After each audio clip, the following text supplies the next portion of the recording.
कोल्हापूर जिल्ह्यात अत्यंत धक्कादायक प्रकार घडला आहे।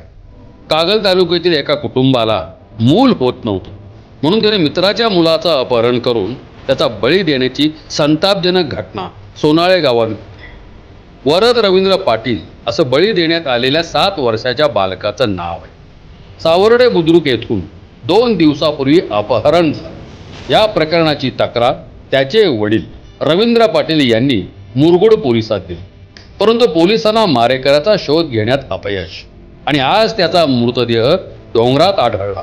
त्यानंतर पंचक्रोशीतील नागरिक आणि महिलांमधून प्रचंड संताप व्यक्त करण्यात येत आहे। नागरिकांनी पोलिसांना घेराव घालून याबद्दलचा जाब विचारला।